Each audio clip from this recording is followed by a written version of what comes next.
now we are going to configure the logging lockdown options. First, we want to set the max logging retry.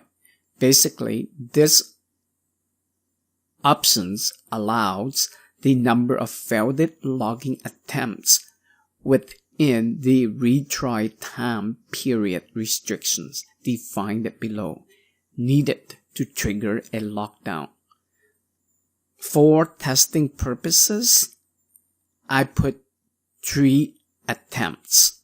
Second, we want to set up the retry time period restriction in minute.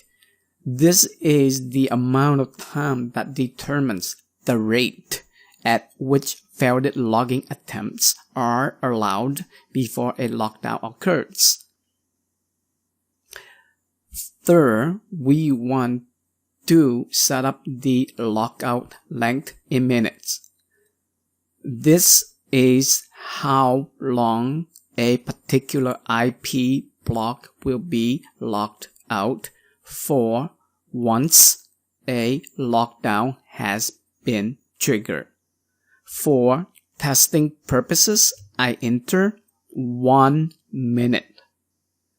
This is to lock me out for 1 minute. Fourth, we want to lock out invalid username.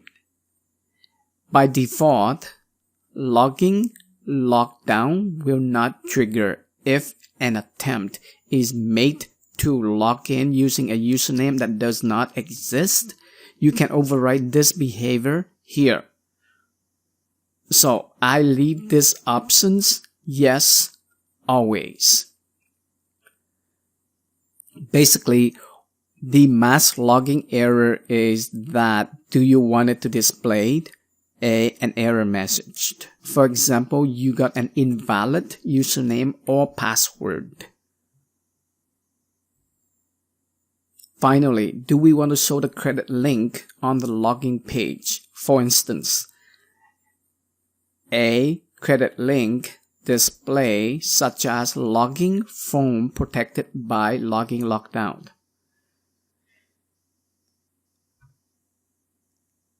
For testing purposes, I would leave it as yes, display the credit link. But as a preventative measure, I would turn it off by clicking on the no, do not display the credit link. Please do not get me wrong. The logging lockdown is a great tool, but for preventative measure, we do not want to let the hacker know what kind of tools that we are using for our website.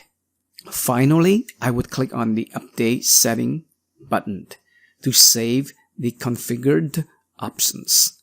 Next, we want to test the logging lockdown options.